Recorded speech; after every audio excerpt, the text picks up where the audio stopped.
Quand mon père m'a demandé pourquoi j'étais absent depuis un an, je lui ai montré nos photos de famille. Cherche-moi, ai-je dit, soulignant que la famille de mon frère était toujours au centre. Tu comprendras alors pourquoi je ne viens plus. Je ne déteste pas ma famille. Ce serait en fait plus facile. La haine vous donne de l'énergie. Ce que j'ai est quelque chose de plus silencieux que ça. C'est le sentiment que vous ressentez lorsque vous entrez dans une pièce et que vous réalisez que personne n'a remarqué votre départ. Je m'appelle Antoine.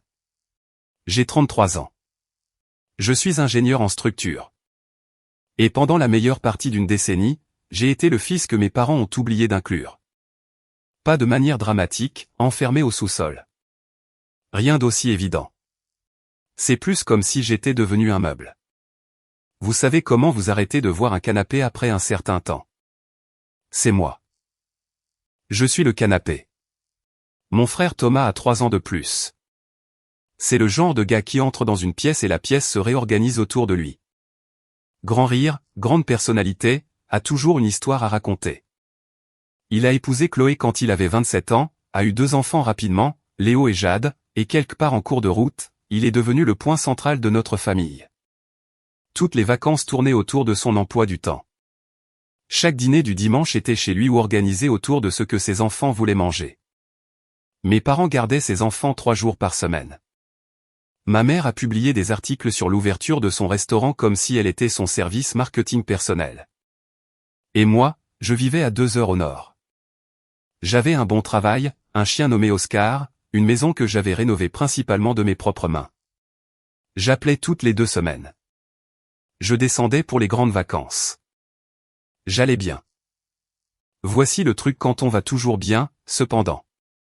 Quand vous êtes l'enfant qui va toujours bien, les gens arrêtent de vérifier. Ils arrêtent d'appeler. Ils arrêtent de vous garder une place.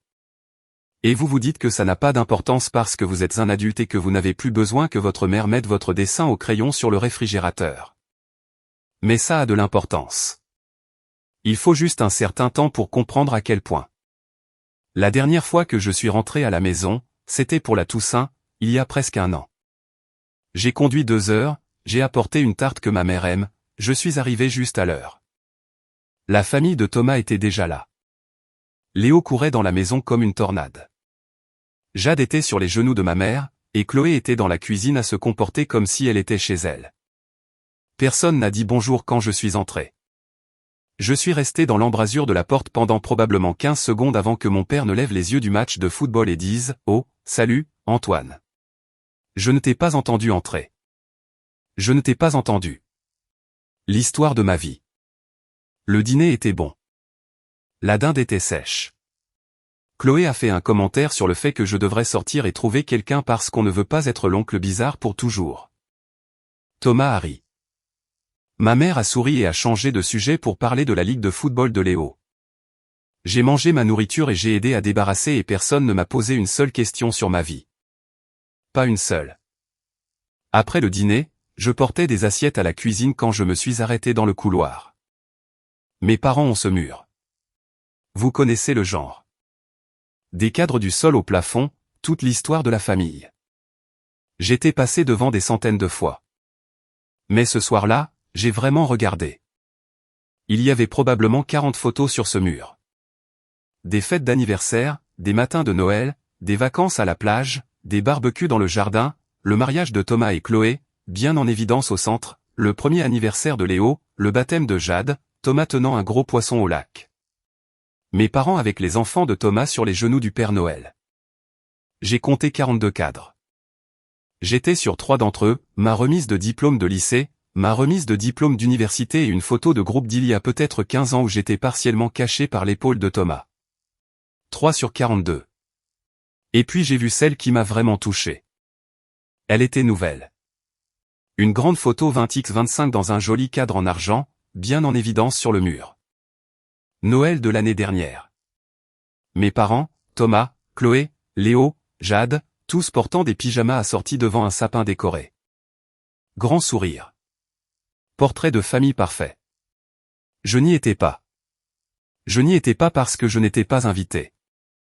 J'ai appris l'existence de cette réunion de Noël par la publication Facebook de ma mère 2 jours après qu'elle ait eu lieu. Elle l'avait légendé, toute la famille réunie. Je n'avais rien dit à l'époque. À quoi bon? Mais debout dans ce couloir, tenant une pile d'assiettes sales, regardant cette photo, quelque chose a cliqué. Pas de la colère exactement, plutôt de la clarté, comme si j'avais regardé quelque chose de flou pendant des années. Et quelqu'un m'avait enfin donné la bonne ordonnance. J'ai posé les assiettes. J'ai pris ma veste. J'ai dit à mon père que j'avais une matinée chargée et je suis parti. Il a à peine levé les yeux. Je ne suis pas retourné. Pas pour Noël. Pas pour le Nouvel An. Pas pour l'anniversaire de ma mère en mars. Pas pour Pâques. Pas pour la fête d'anniversaire de Léo en juin, dont j'ai appris l'existence par une invitation Facebook clairement envoyée après coup. J'ai juste arrêté de me montrer. Je me suis dit qu'il leur faudrait un certain temps pour le remarquer. J'avais raison. Il a fallu 11 mois. L'appel est arrivé un mardi d'octobre. Mon père, ce qui m'a surpris. Il n'appelait presque jamais. Maman était toujours celle qui envoyait des SMS, généralement pour demander si je pouvais envoyer quelque chose à Thomas ou pour transférer une photo des petits-enfants. Antoine, c'est papa. Comme si je ne reconnaissais pas son numéro. Ta mère et moi parlions et nous avons réalisé que tu n'étais pas rentré à la maison depuis un moment. Tout va bien? Je vais bien, papa. Eh bien, la Toussaint approche. Ta mère prépare déjà le menu. Thomas et Chloé viennent, évidemment. Nous serions ravis de t'avoir. Nous serions ravis de t'avoir, comme si j'étais un voisin à qui ils étaient polis. J'ai failli dire oui, failli faire la chose facile, mais ensuite j'ai pensé à ce mur et quelque chose en moi ne voulait tout simplement pas plier. Je vais y réfléchir, ai-je dit. 2 semaines plus tard, ma mère a appelé. Pas pour demander comment j'allais. Pour me dire que le restaurant de Thomas traversait une période difficile et que la famille soutient la famille. Je lui ai dit que j'espérais que ça s'arrangerait. Elle avait l'air agacée que je n'ai pas proposé de faire un chèque. Puis, 1 semaine plus tard, elle a rappelé. Cette fois, elle était contrariée. Antoine, ton père est blessé que tu ne te sois pas engagé pour la Toussaint. Qu'est-ce qui se passe avec toi? Alors, je suis descendu. Pas pour la Toussaint, juste un samedi ordinaire. Je leur ai dit que je voulais parler. Quand je suis arrivé, mon père était dans son fauteuil et ma mère était sur le canapé, faisant semblant de regarder une émission de rénovation. Ils avaient tous les deux l'air mal à l'aise. Bien. Mon père a commencé, fils, qu'est-ce qui se passe? Tu as à peine appelé. Tu as manqué Noël. Tu as manqué l'anniversaire de ta mère. Pourquoi n'es-tu pas rentré à la maison depuis presque 1 an? Je l'ai regardé. Puis j'ai regardé le mur derrière lui. Tous ces cadres. Tous ces visages souriants qui n'étaient pas les miens. Lève-toi 1 seconde, ai-je dit. Il avait l'air confus, mais il s'est levé. Je me suis approché du mur de photos. Je l'ai montré du doigt. Trouve-moi, ai-je dit. Trouve-moi sur l'une d'entre elles. N'importe quel anniversaire, n'importe quel Noël, n'importe quelle vacances. Trouve-moi. Il a regardé le mur. Ma mère est devenue très silencieuse. Vous avez 42 cadres sur ce mur, papa. Je suis sur 3 d'entre eux. Sur l'un d'eux, je suis caché par l'épaule de Thomas. Vous avez une photo de Noël de l'année dernière. Légendée de toute la famille réunie. Je n'étais pas là. Je n'étais pas invité. Mon père a ouvert la bouche. Rien n'est sorti. Ma mère, cependant. Ma mère avait quelque chose à dire.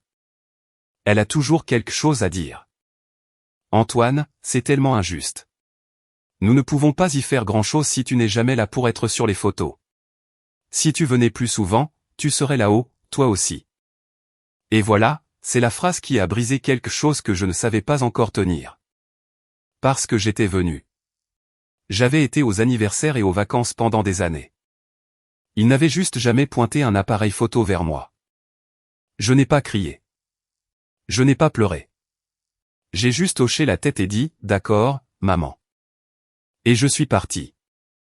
J'étais à mi-chemin de la maison quand j'ai remarqué quelque chose que j'avais manqué. Sur cette grande photo de Noël, celle à laquelle je n'étais pas invité, il y avait une pile de papier sur la table d'appoint derrière le coude de mon père. J'avais pris une photo du mur de photos avec mon téléphone, un peu instinctivement. De la manière dont vous photographiez des preuves quand vous savez que vous en aurez besoin plus tard. J'ai zoomé sur ces papiers. L'entête était partiellement visible. Je pouvais distinguer un logo, un montant en euros et un mot, hypothèque. La maison de mes parents est payée depuis 12 ans. Alors, pourquoi y avait-il des papiers d'hypothèque sur leur table d'appoint? Sauf que ce n'était pas leur maison sur ces papiers. J'ai reconnu le logo. C'était la banque coopérative près du lac, celle que mon grand-père utilisait pour tout, y compris la maison du lac. Je dois vous parler de la maison du lac, car sans ce contexte, le reste n'a pas de sens. Mon grand-père, Jean, était le père de ma mère. C'était un homme tranquille, du genre à préférer construire quelque chose de ses mains plutôt que de s'asseoir et d'en parler. Il a acheté la maison du lac en 1987. Rien d'extraordinaire. 3 chambres, une véranda grillagée, un quai qu'il a reconstruit 2 fois. Elle se trouvait sur un bout de rive dans une petite ville à environ 45 minutes à l'est de l'endroit où vivent mes parents. En grandissant, cet endroit était mon endroit préféré sur Terre. Voici le truc à propos de grand-père Jean. Il m'a vu dans une famille où j'étais essentiellement du papier peint. Il était la seule personne qui me faisait sentir que j'étais réellement là. Il m'a appris à pêcher, à utiliser un niveau, à lire un plan. Quand je lui ai dit que je voulais devenir ingénieur, il n'a pas demandé pourquoi comme tout le monde. Il a juste dit, bien, tu as l'œil pour ça. Il est décédé il y a des années, a laissé la maison du lac dans une fiducie. Ma mère a été nommée fiduciaire, ce qui était normal puisqu'elle était sa seule enfant, mais les termes étaient spécifiques. La propriété devait bénéficier aux 2 petits-enfants de manière égale, Thomas et moi. Aucun de nous ne la possédait entièrement, mais aucun de nous ne pouvait non plus en être exclu. Toute décision majeure concernant la propriété, y compris la vente, la location ou la souscription d'un prêt quelconque contre elle, nécessitait le consentement écrit des 2 bénéficiaires. Grand-père Jean était prudent comme ça. Je pense qu'il savait de quoi ma mère était capable, même s'il ne l'a jamais dit à voix haute. Après sa mort, je suis allé à la maison du lac quelques fois par an. Parfois, j'amenais Oscar et je m'asseyais simplement sur le quai. Thomas y est allé peut-être une fois. Il n'était pas sentimental à ce sujet, mais je supposais que l'endroit était juste là, calme et sûr, comme grand-père Jean l'avait laissé. Je me trompais. La semaine après ma confrontation chez mes parents, je n'arrêtais pas de penser à ces papiers d'hypothèque que j'avais aperçus sur la photo de Noël. Je me suis dit que j'étais paranoïaque. La maison de mes parents était payée. Il n'y avait aucune raison d'avoir des documents d'hypothèque à moins qu'ils ne refinancent, ce qui serait étrange pour 2 personnes vivant d'une pension et d'un salaire à temps partiel. Puis, l'oncle Pierre a appelé. L'oncle Pierre est le frère cadet de mon grand-père. Il a 77 ans, semi-retraité, ancien comptable. Il vit toujours à environ 20 minutes de la maison du lac, et il fait une vérification des impôts fonciers chaque année en faveur de la succession de Jean. C'est le genre de gars qui lit chaque ligne de chaque document. Tu devrais t'asseoir, Antoine, a-t-il dit. Et tout de suite, j'ai pu l'entendre dans sa voix. Ce ton spécifique que les hommes plus âgés prennent quand ils sont sur le point de vous dire quelque chose qu'ils portent depuis quelques jours. Je suis déjà assis, oncle Pierre. Bien. Je faisais la vérification fiscale annuelle de la propriété du lac de ton grand-père. J'ai consulté les registres du comté comme je le fais toujours, et il y a une hypothèque dessus. Je n'ai rien dit. Une hypothèque. Quelqu'un a contracté un prêt contre la propriété, 180 000 €. L'hypothèque a été enregistrée il y a environ 14 mois. Ce n'est pas possible, ai-je dit. La fiducie exige les 2 signatures, la mienne et celle de Thomas. Personne ne m'a demandé de signer quoi que ce soit. Il y a eu une longue pause. Puis l'oncle Pierre a dit, je sais, mon garçon. C'est pourquoi j'appelle. Il avait déjà récupéré les documents enregistrés auprès du greffier du comté, la demande de prêt, les formulaires de consentement, tout. Et là, c'était ma signature, ou plutôt quelque chose qui était censé être ma signature sur un formulaire de consentement autorisant le fiduciaire à grever la propriété. Je n'avais rien signé. On ne m'avait pas demandé de signer quoi que ce soit. Je ne savais même pas que cela se produisait. Qui a pris le prêt, ai-je demandé, même si je le savais déjà. Ta mère a signé en tant que fiduciaire. Le produit du prêt a été versé sur un compte à son nom et à celui de ton père. 180 000 € contre la maison du lac de mon grand-père. L'endroit qu'il a construit de ses propres mains. L'endroit qu'il a mis dans une fiducie spécifiquement pour le protéger pour Thomas et moi. Où est passé l'argent, ai-je demandé. Je ne sais pas avec certitude, a déclaré l'oncle Pierre. Mais le restaurant de Thomas a bénéficié d'une grande rénovation il y a environ 14 mois. Nouvel équipement de cuisine, salle à manger agrandie, nouvelle enseigne. Je me souviens que ta mère en a parlé. Il y a 14 mois, à peu près au moment où ma mère a commencé à faire des commentaires pointus sur la façon dont la famille soutient la famille et comment Thomas construisait quelque chose de spécial. Je suis resté assis dans mon salon pendant un long moment après cet appel. Oscar a posé sa tête sur mon genou. Je lui ai gratté les oreilles et j'ai essayé d'organiser ce que je ressentais, car ce n'était pas une seule chose. C'était des couches. Il y avait la colère évidente. Ma mère avait falsifié ma signature sur un document légal. Ce n'est pas une zone grise. Ce n'est pas un malentendu. C'est un crime. Mais sous la colère, il y avait quelque chose de pire. Elle n'avait même pas hésité. Elle avait besoin d'argent pour Thomas, et l'idée de me le demander était apparemment si impensable, si loin de sa réalité opérationnelle qu'elle est passée directement à la contrefaçon. Ce n'était pas qu'elle pensait que je dirais non. C'est que je ne lui suis pas venu à l'esprit du tout. Elle a falsifié ma signature de la même manière que vous falsifiez celle d'un étranger, parce que c'est ce que j'étais pour elle. Un nom sur un formulaire. J'ai rappelé l'oncle Pierre le lendemain matin. J'ai besoin de copies de tout ce que tu as trouvé, ai-je dit. Les documents d'hypothèque, les formulaires de consentement, tout. Déjà fait, a-t-il dit. Je me suis dit que tu les voudrais. Puis j'ai appelé un ami de l'université qui travaille dans le droit immobilier commercial. Je lui ai expliqué la situation dans les grandes lignes sans donner de nom. Il a écouté, a posé quelques questions, puis a dit, « Antoine, tu as besoin d'un avocat spécialisé en droit immobilier, pas de moi. Quelqu'un qui s'occupe des litiges fiduciaires et de la fraude. Et tu en as besoin rapidement, car si ce restaurant fait faillite, la banque viendra chercher la maison du lac. » Cette phrase m'a frappé comme un camion. La banque viendra chercher la maison du lac. La maison du lac de grand-père Jean. Le quai qu'il a reconstruit 2 fois. La véranda où il m'a appris à jouer aux échecs. J'ai trouvé Maître Dubois grâce à une recommandation. C'est une avocate spécialisée en droit immobilier qui s'occupe des litiges en matière de fiducie et de succession. La cinquantaine. Lit tout avec un stylo rouge, ne sourit pas beaucoup. Mon genre de personne. Je me suis assis dans son bureau avec les documents de l'oncle Pierre étalés sur sa table de conférence. Elle les a parcourus page par page, a pris des notes, m'a posé des questions. Quand elle est arrivée au formulaire de consentement avec ma signature falsifiée, elle l'a tenue à côté de ma vraie signature sur l'accord de provision que je venais de signer. Elle n'était même pas proche. Ma vraie signature est compacte et angulaire. Celle sur le formulaire de consentement était bouclée et surdimensionnée, comme si quelqu'un essayait de la rendre officielle. Maître Dubois a posé les 2 documents et m'a regardé par-dessus ses lunettes. « Votre mère a commis un délit », a-t-elle dit. Falsification d'un instrument juridique, potentiellement une fraude contre le prêteur également, puisque la banque a approuvé le prêt sur la base d'un consentement fabriqué. Et selon ce qu'elle a fait de l'argent, il pourrait y avoir des accusations supplémentaires liées à un manquement à l'obligation fiduciaire en tant que fiduciaire. Elle a fait une pause. Que voulez-vous faire de ça? J'ai regardé les documents. Le nom de mon grand-père sur la fiducie, ma fausse signature sur le formulaire de consentement, 180 000 € s'échappant de la seule chose qu'il ait jamais demandé à ma mère de protéger. Je veux que la maison du lac soit en sécurité, ai-je dit. Je veux que ma part de la fiducie soit garantie. Et je veux que ma famille comprenne exactement ce qu'elle a fait. Maître Dubois a hoché la tête. Alors nous avons du travail à faire.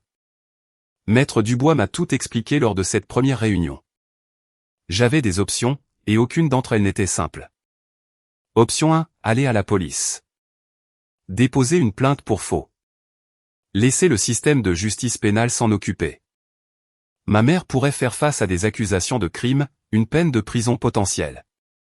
Le prêteur accélérerait probablement le prêt, ce qui signifierait que la totalité des 180 000 € deviendrait exigible immédiatement. Si la somme ne pouvait pas être payée, la banque saisirait la maison du lac. Option 2, s'adresser directement au prêteur. Les informer que le consentement était un faux, que le prêt avait été obtenu frauduleusement. Le prêteur annulerait presque certainement le prêt, mais il voudrait aussi récupérer son argent. Ma mère serait responsable, et si elle ne pouvait pas payer, il s'en prendrait quand même à la propriété. Option 3, régler l'affaire en privé d'abord. Confronter la famille, exiger que le prêt soit remboursé ou restructuré, me dégager de toute responsabilité et garantir la fiducie avec de nouvelles protections, utiliser les preuves de faux comme levier, pas comme une arme. Et garder l'option pénale en réserve au cas où il refuserait de coopérer. J'ai choisi l'option 3, non pas parce que ma mère méritait la pitié, parce que mon grand-père n'aurait pas voulu que sa fille aille en prison, et parce que je voulais que la maison du lac soit sauvée, pas vendue aux enchères lors d'une saisie. Mais Maître Dubois a été clair. Si vous allez les confronter, vous devez d'abord être irréprochable. Vous avez besoin de documents qu'ils ne peuvent pas contester. Et vous devez savoir exactement ce que vous demandez avant d'entrer dans cette porte. C'est donc ce que nous avons fait. Et c'est là que j'ai besoin que vous compreniez quelque chose sur ma façon de fonctionner. Je suis ingénieur en structure. Tout mon travail consiste à examiner des bâtiments et à déterminer où va le poids, où se concentre la contrainte, où se trouve le point de rupture. Je ne me précipite pas. Je mesure 2 fois. Je vérifie mes calculs. Et je ne commence pas la démolition avant de savoir exactement ce qui est porteur et ce qui ne l'est pas. J'ai passé les 6 semaines suivantes à monter mon dossier. Premièrement, l'analyse graphologique. Maître Dubois m'a mis en contact avec un expert en documents judiciaires. J'ai fourni des échantillons de ma vraie signature provenant de déclarations de revenus, de mes documents de clôture d'hypothèque et de ma licence professionnelle. Il les a comparés au consentement falsifié. Son rapport faisait 14 pages, mais le résumé tenait en 2 phrases. La signature en question n'était pas conforme aux habitudes d'écriture connues des signatures authentiques d'Antoine. En termes simples, c'était un faux. Deuxièmement, la piste de l'argent. L'oncle Pierre a aidé à cela. Il a obtenu les relevés bancaires du compte de la fiducie, auquel, en tant que conseiller familial de la succession, il avait un accès limité. Le produit du prêt de 180 000 € avait été déposé sur le compte courant joint de mes parents. De là, 140 000 € ont été transférés en 3 versements distincts à la SARL du restaurant de Thomas. Les 40 000 € restants ont servi aux dépenses générales de mes parents au cours des mois suivants. Un nouveau toit sur leur maison, un voyage en Floride, une nouvelle tondeuse autoportée. Ils ont dépensé 40 000 € de l'héritage de mon grand-père pour des vacances et du matériel de jardinage. Troisièmement, la santé financière du restaurant. Cette partie a été plus facile qu'elle n'aurait dû l'être. Le restaurant de Thomas avait une page Facebook publique où Chloé publiait constamment des mises à jour. Tellement béni d'annoncer notre expansion. Nouveau menu le mois prochain. La famille est toute et cet endroit est construit sur des valeurs familiales. J'ai tout capturé. Le parajuriste de Maître Dubois a consulté les documents publics du restaurant. C'était une SARL avec Thomas comme unique associé. Les revenus étaient modestes. Il y avait 2 privilèges de fournisseurs en attente, ce qui signifie des fournisseurs qu'ils n'avaient pas payés. La grande rénovation d'il y a 14 mois avait clairement été un coup de poker, pas un investissement. Le restaurant ne prospérait pas. Il était sous assistance respiratoire, et la maison du lac de mon grand-père était la perfusion. Quatrièmement, et c'est la partie qui m'a vraiment empêché de dormir la nuit. Je suis allé moi-même au bureau du greffier du comté. Je voulais voir les documents originaux enregistrés, pas des copies. Le greffier a sorti le dossier et je me suis assis à une table publique et j'ai parcouru chaque page. Le formulaire de consentement avait ma signature falsifiée, mais il avait aussi un sceau de notaire. Quelqu'un avait notarié ma fausse signature. Cela signifiait soit que le notaire était complice, soit que ma mère avait trouvé quelqu'un prêt à tamponner un document sans vérifier l'identité du signataire. Quoi qu'il en soit, c'était une autre couche de fraude. J'ai photographié chaque page. Puis je suis sorti dans mon camion et je suis resté assis là pendant 20 minutes, juste à respirer. Pendant tout ce temps, j'ai joué la carte de la décontraction avec ma famille. C'était la partie la plus difficile. Ma mère m'a envoyé 2 SMS. Une fois pour me demander si je faisais toujours mon dramatique à propos des photos, et une fois pour me dire que le restaurant de Thomas avait un grand week-end de réouverture et que cela signifierait beaucoup pour ton frère si tu venais. J'ai répondu aux 2 SMS poliment. court et amical. Ça a l'air super. J'essaierai de venir. Content que les choses aillent bien. Je pouvais dire que ma mère prenait cela comme une victoire. Ses SMS suivants étaient plus chaleureux. Elle m'a envoyé une photo de Jade en costume d'Halloween. Elle m'a demandé si je voyais quelqu'un. Elle a même dit « Tu nous manques, mon chéri ». Classique Martine. Dès qu'elle pense que vous vous êtes soumis, la chaleur revient en force. Thomas m'a appelé une fois pendant cette période. C'était gênant, ce qui était normal pour nous. Nous n'avions jamais été proches. Il a 3 ans de plus et nous étions des enfants différents. Il jouait au baseball. Je lisais des plans. Il était bruyant. J'étais silencieux. Nous coexistions plus que nous ne nous connexions. Et, mec, a-t-il dit. Maman dit que tu traverses une période difficile. Je voulais juste prendre de tes nouvelles. J'apprécie, Thomas. Je vais bien. Cool. Cool. Et, tu devrais passer au restaurant un de ces jours. On a fait une grosse rénovation. Nouveau fumoir, nouvelle salle à manger. La poitrine de bœuf est incroyable maintenant. J'irai voir ça, ai-je dit. Génial. Et, la Toussaint approche. Maman met les petits plats dans les grands. Ce serait bien de t'avoir là. J'ai dit que j'y réfléchirais. Il a dit « cool 3 fois de plus et a raccroché. C'était l'étendue de la prise de nouvelles de Thomas sur son frère. 45 secondes. Pas de question de suivi, pas de véritable curiosité, juste un appel de relations publiques rapide et retour à la poitrine de bœuf. Le truc, c'est que je ne pense pas que Thomas était au courant du faux.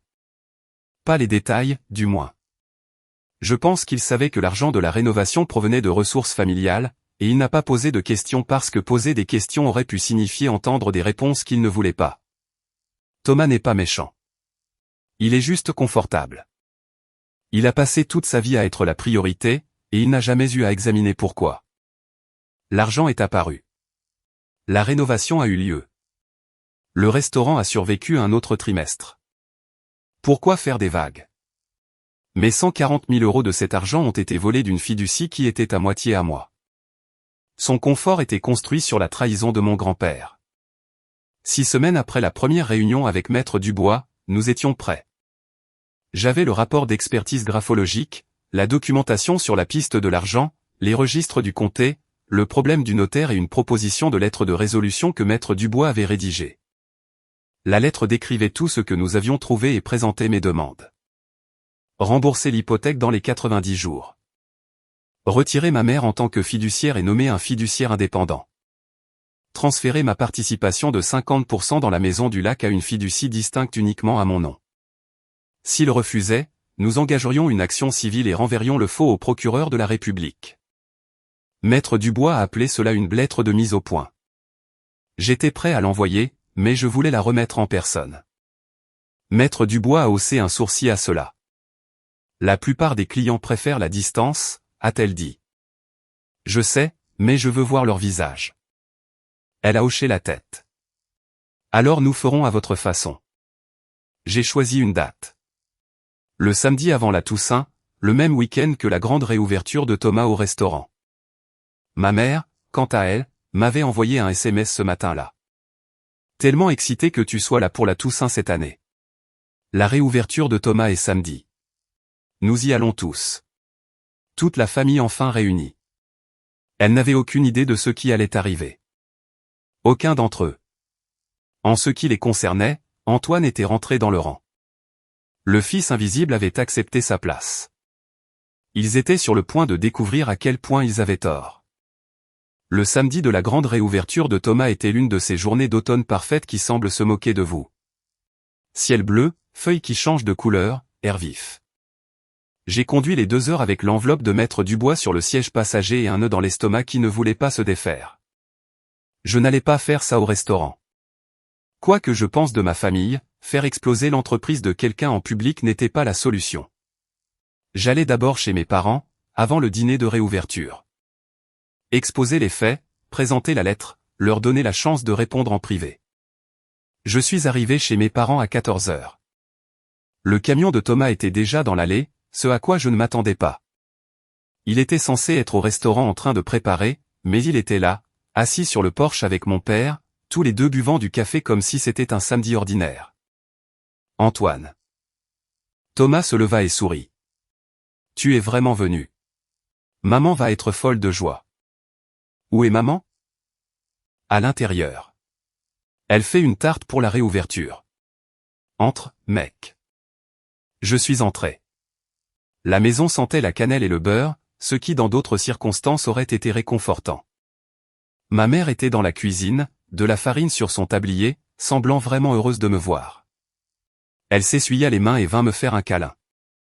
Oh, mon chéri. Je suis si contente que tu sois là. Ça va être un si bon week-end. Maman, j'ai besoin de te parler, à toi et à papa. Et Thomas devrait entendre ça aussi. Son sourire vacilla juste une seconde. De la manière dont une ampoule baisse d'intensité avant de se stabiliser. De quoi s'agit-il? Pouvons-nous nous asseoir? Nous sommes allés dans le salon. Mon père dans son fauteuil, ma mère sur le canapé, Thomas appuyé contre le cadre de la porte, les bras croisés. Le mur de photos était juste derrière la tête de mon père. Les 42 cadres. Je pouvais voir la photo de Noël d'ici. J'ai sorti l'enveloppe de Maître Dubois de ma veste et je l'ai posée sur la table basse. Avant d'ouvrir ça, je veux poser une question. Maman, sais-tu ce qu'il y a dans la fiducie de grand-père Jean? Elle cligna des yeux. Que veux-tu dire? La maison du lac est dans la fiducie. Tu le sais. Sais-tu ce que la fiducie exige si quelqu'un veut contracter un prêt contre la propriété? La pièce devint très silencieuse. Mon père regarda ma mère. Thomas décroisa les bras. Consentement écrit des deux bénéficiaires, ai-je dit. Moi et Thomas. C'est ce que dit la fiducie. Les deux signatures. Le visage de ma mère fit quelque chose que je n'avais jamais vu auparavant. Il devint vide. Pas en colère, pas sur la défensive, juste complètement vide, comme si quelqu'un avait débranché une prise derrière ses yeux. Maman, as-tu contracté un prêt contre la maison du lac?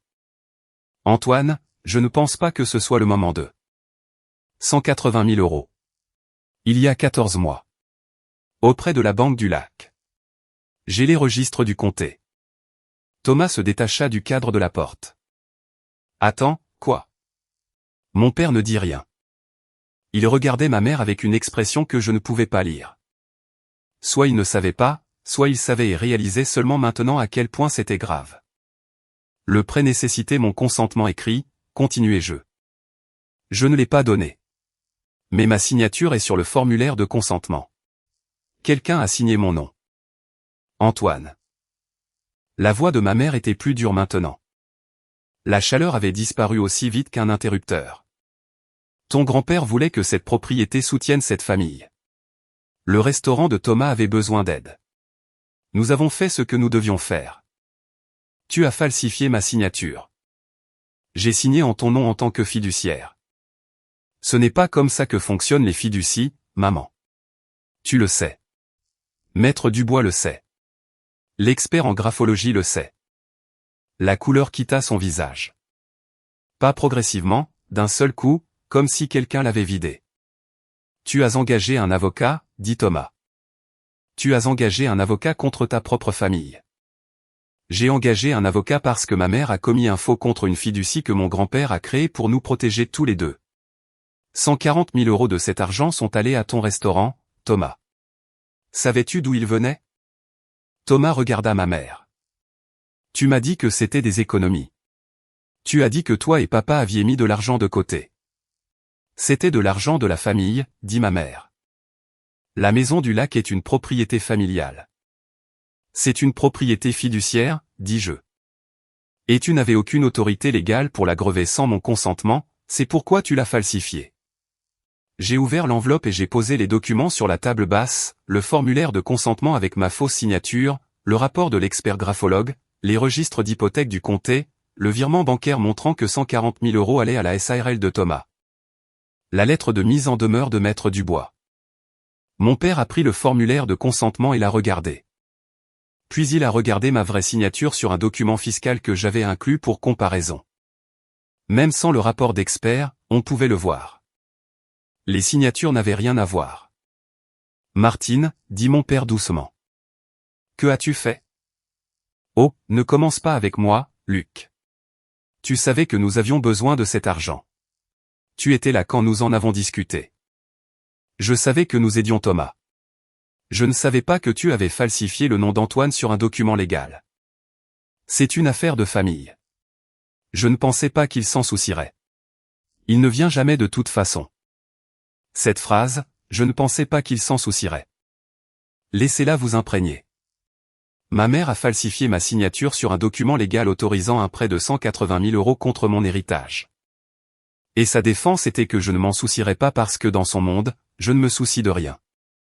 Je suis le canapé. Je suis un meuble. Je suis un nom sur un formulaire. Lis la lettre, maman. Elle l'a pris. J'ai regardé ses yeux parcourir la page. Maître Dubois ne mâche pas ses mots.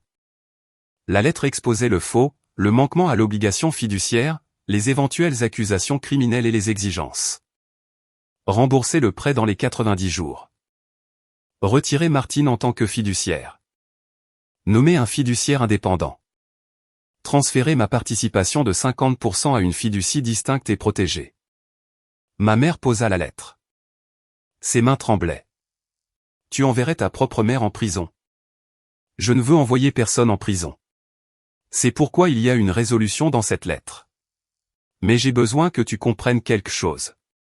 Ce que tu as fait n'est pas un malentendu familial. C'est un délit. Et si tu ne coopères pas, mon avocate engagera une action civile et renverra le faux au procureur de la République. Thomas faisait les 100 pas maintenant. C'est de la folie. Tu vas faire exploser toute cette famille pour une maison au bord d'un lac. Je ne fais rien exploser, Thomas. Maman a falsifié un document et a pris 180 000 € d'une fiducie. La maison du lac est la garantie d'un prêt qui n'aurait jamais dû exister. Si ton restaurant fait faillite, et soyons honnêtes, tu as des privilèges de fournisseurs qui s'accumulent, la banque va saisir. La maison du lac de grand-père Jean, l'endroit dont il a pris soin pendant 30 ans. Thomas arrêta de faire les 100 pas.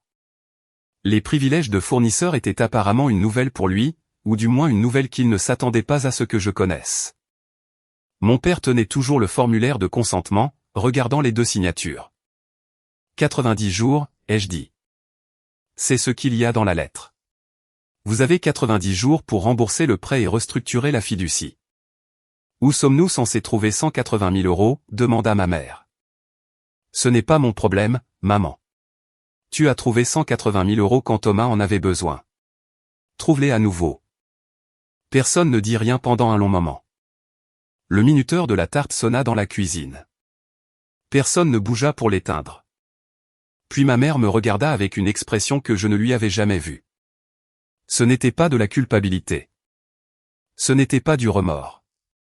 C'était de la fureur, une fureur pure et non diluée que j'ai osé exister assez fort pour la déranger. Après tout ce que cette famille a fait pour toi, dit-elle. J'ai failli rire, presque. Mais il n'y avait rien de drôle à tout cela. J'ai pris ma veste. Je ferai savoir à Maître Dubois que vous avez reçu la lettre. Vous avez 90 jours. Je vous suggère de prendre votre propre avocat. Je suis passé devant le mur de photos en sortant. 42 cadres, 3 avec moi dedans.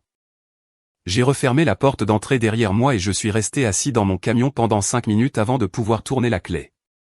Mon téléphone a vibré avant que je n'atteigne l'autoroute. Un SMS de Thomas. Tu viens de gâcher le week-end de la grande réouverture de maman.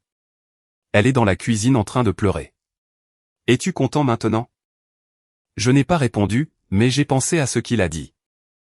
Le week-end de la grande réouverture de maman, pas la grande réouverture du restaurant de Thomas. De maman, parce que même les étapes importantes de l'entreprise de Thomas la concernaient en réalité. J'étais presque à la maison quand mon téléphone a de nouveau vibré. Cette fois, c'était un numéro que je ne reconnaissais pas. Je l'ai laissé aller à la messagerie vocale. Quand je l'ai écouté plus tard, c'était Chloé. Antoine, c'est Chloé. Je ne sais pas ce que tu as dit à tes parents aujourd'hui, mais Thomas est venu au restaurant blanc comme un linge, et ta mère n'arrête pas de pleurer. Quoi que ce soit, j'espère que tu es fier de toi. Thomas a travaillé si dur pour ce restaurant, et la dernière chose dont il a besoin, ce sont des drames familiaux le soir de sa grande soirée. Tu dois réfléchir à ce que tu fais à cette famille. J'ai gardé le message vocal. Maître Dubois m'avait dit de tout garder. Puis j'ai appelé l'oncle Pierre.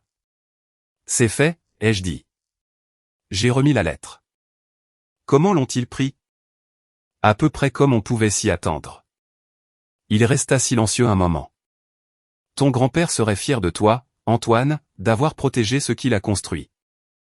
C'était la première fois en 6 semaines que je sentais que je pouvais respirer. Les 72 heures suivantes furent un chaos. Ma mère a lancé une campagne à grande échelle. Elle a appelé tous les parents qu'elle pouvait joindre avec sa version des faits, qui se résumait à Antoine menace de poursuivre sa propre mère pour une maison au bord d'un lac que personne n'utilise, et il essaie de détruire le restaurant de Thomas par jalousie. Elle a pleuré auprès de ses amis de l'église. Elle a publié un statut Facebook vague sur quand les gens que vous aimez le plus se retournent contre vous. Cela a obtenu 63 réactions au cœur. Elle m'a également appelé 14 fois.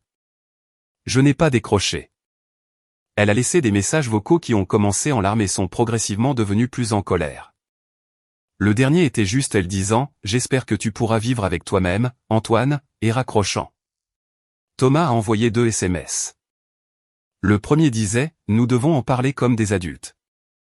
Le second, envoyé 6 heures plus tard, disait « J'ai parlé à un avocat. Il dit que tu as un dossier. Pouvons-nous trouver un arrangement ?» Ce deuxième SMS était celui que j'attendais. Thomas avait parlé à un avocat, ce qui signifiait que Thomas comprenait maintenant la situation, pas la version de ma mère. La réalité juridique réelle. Je l'ai transmis à Maître Dubois. Elle m'a appelé ce soir-là. Bon signe, a-t-elle dit. Il a peur. Donnons-leur une semaine pour nous proposer quelque chose avant d'aller plus loin. Ils sont venus en 5 jours. Thomas m'a appelé un jeudi soir. Il avait l'air fatigué, pas en colère, juste épuisé, ce qui était nouveau pour lui. Thomas ne fait pas dans l'épuisement. Thomas fait dans le confiant, le bruyant et le détaché. Je ne savais pas qu'elle avait falsifié ton nom, a-t-il dit. Je veux que tu le saches. Je te crois. Elle m'a dit que l'argent venait des économies, qu'elle et papa l'avaient mis de côté. Je n'ai pas posé de questions. J'aurais dû. Le montant était trop élevé, et je ne voulais tout simplement pas penser d'où il venait vraiment. Je sais. Il est resté silencieux un moment. Le restaurant ne va pas bien, Antoine. La rénovation a aidé pendant quelques mois, mais nous perdons toujours de l'argent. J'ai 2 fournisseurs qui menacent de rompre leur contrat. Je ne peux pas rembourser 140 000 €. Je ne les ai pas. Je ne te demande pas de les rembourser, Thomas. Je demande à maman de rembourser l'hypothèque sur la maison du lac et de restructurer la fiducie pour que cela ne puisse plus jamais arriver. Elle n'a pas non plus 180 000 €. Alors elle doit trouver une solution. Vendre des investissements, refinancer sa propre maison. Je me fiche de comment. La maison du lac ne peut pas être la garantie d'un prêt qu'elle a obtenu par fraude. Une autre longue pause. Et si j'aidais à rembourser au fil du temps, comme un plan de paiement? Parle à Maître Dubois. Elle travaillera avec ton avocat sur les conditions. Mais la restructuration de la fiducie n'est pas négociable. Maman ne peut plus être fiduciaire. Elle va péter les plombs quand elle entendra ça. Elle aurait dû y penser avant de falsifier ma signature. Il n'a pas discuté. Je pense qu'il savait que j'avais raison. Il ne voulait juste pas être celui qui se tenait à côté de notre mère quand les murs s'effondreraient. Au cours des 3 semaines suivantes, les avocats ont échangé. Ma mère a d'abord refusé de participer. Elle a dit à son avocat, un type de son église qui s'occupait principalement de testaments, que les exigences de Maître Dubois étaient de l'extorsion.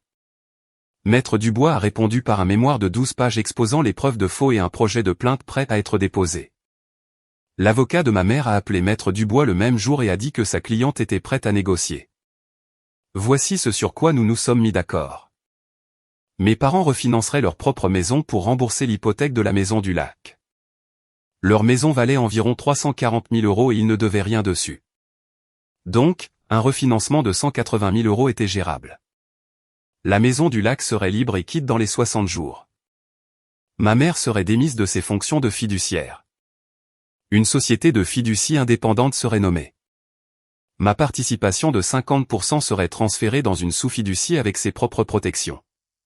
Thomas rembourserait à mes parents 2000 € par mois pour l'hypothèque refinancée, reconnaissant que l'argent était allé à son restaurant.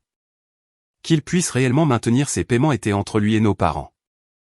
Et en échange, je ne déposerai pas de plainte pénale ni d'action civile. L'accord comprenait une clause de confidentialité, sur laquelle ma mère a insisté parce qu'elle ne voulait pas que quiconque à l'église le sache. Maître Dubois a appelé cela une résolution propre. J'ai appelé cela le minimum de ce qui était juste.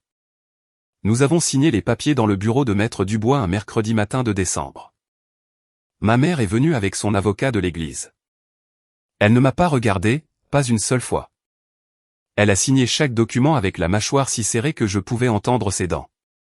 Quand ce fut terminé, elle se leva, boutonna son manteau et sortit sans un mot. Mon père est resté. Il se tenait près de la porte de la salle de conférence, les mains dans les poches, me regardant comme il le fait toujours, comme s'il voulait dire quelque chose, mais ne trouvait pas les mots. « Je suis désolé, Antoine », a-t-il dit. « J'aurais dû faire plus attention à beaucoup de choses. »« Ouais », ai-je dit. « Tu aurais dû. » Il a hoché la tête. Puis il est parti. Thomas m'a rattrapé dans le parking. Il avait l'air mal en point. Des cernes sous les yeux, une chemise froissée. Le restaurant lui pesait visiblement. « Pour ce que ça vaut, » a-t-il dit, « je suis désolé aussi. Pas seulement pour l'argent, pour tout. Les photos, les vacances. Je n'ai jamais pensé à ce que c'était pour toi. Je n'y ai juste jamais pensé du tout. » C'était probablement la chose la plus honnête que Thomas m'ait jamais dite. Ce n'était pas une grande excuse. Ce n'était pas une promesse de changer. C'était juste un aveu qu'il n'avait jamais considéré mon expérience et que cette non-considération était sa propre forme de cruauté. « Merci, Thomas », ai-je dit. « Je le pense vraiment. » « Ça va entre nous ? On n'est pas en mauvais termes. Laisse le temps faire. » Il a fait un demi-sourire. « C'est juste. C'était il y a 4 mois. Voici où tout le monde en est maintenant. Mes parents ont refinancé leur maison. L'hypothèque de la maison du lac est remboursée. Ma mère ne me parle pas. Elle a dit à mon père que j'avais choisi l'argent plutôt que la famille, ce qui est une réécriture assez spectaculaire de ce qui s'est réellement passé. Mon père m'appelle toutes les 2 semaines. Les conversations sont courtes et gênantes, mais elles ont lieu. Il m'a envoyé une photo de la maison du lac le mois dernier. Pas de légende, juste la photo. Je pense que c'était sa façon de dire qu'il avait compris. Le restaurant de Thomas est toujours ouvert, à peine. Il a réduit son menu, réduit ses heures d'ouverture et licencié 2 membres du personnel. Chloé a repris son travail d'hygiéniste dentaire pour aider à payer les factures. Thomas et moi nous envoyons des SMS de temps en temps, rien de profond. Il m'a envoyé une photo de Léo attrapant un poisson et j'ai répondu par un pouce levé. Ce n'est pas une relation. C'est le début d'une, peut-être. L'oncle Pierre se rend à la maison du lac une fois par mois pour vérifier les choses. Il m'appelle après chaque visite avec un rapport. Le quai tient le coup. Le toit a l'air bien. La véranda pourrait avoir besoin d'un nouvel écran côté ouest. Il a 77 ans et il traite cet endroit comme s'il était sacré parce que pour lui, il l'est. Je suis retourné à la maison du lac il y a quelques semaines. Première fois depuis que tout est arrivé. J'ai amené Oscar. Nous nous sommes assis sur le quai et avons regardé l'eau jusqu'au coucher du soleil. C'était calme. Pas de drame. Pas de culpabilité. Personne ne me faisant sentir que je devais justifier ma présence. J'ai pensé à grand-père Jean, à la façon dont il s'asseyait sur ce même quai et s'assurait que je savais que je valais la peine d'être vu. À la façon dont il a rédigé une fiducie qui était censée protéger cet endroit pour moi et Thomas. À la façon dont ma mère a essayé de m'en effacer de la même manière qu'elle m'a effacé du mur de photos. Elle n'a pas pu, cependant, parce qu'il m'a vu même quand personne d'autre ne le faisait et il s'est assuré que les documents le reflétaient. Je ne suis plus en colère. Je ne suis plus triste. J'en ai juste marre de prétendre que l'invisibilité était quelque chose que j'avais choisi. C'est quelque chose qui m'a été fait et j'avais tout à fait le droit de me lever et de dire ça suffit. Si vous lisez ceci et que vous êtes l'enfant qui ne figure jamais sur les photos de famille, je veux que vous sachiez quelque chose. Vous n'êtes pas fou. Vous n'êtes pas dramatique. Vous n'êtes pas trop sensible. L'absence que vous ressentez est réelle, et vous ne devez à personne votre silence à ce sujet. Oscar et moi retournons à la maison du lac ce week-end. Je vais réparer cet écran sur le côté ouest de la véranda. Grand-père Jean aurait voulu que ce soit fait.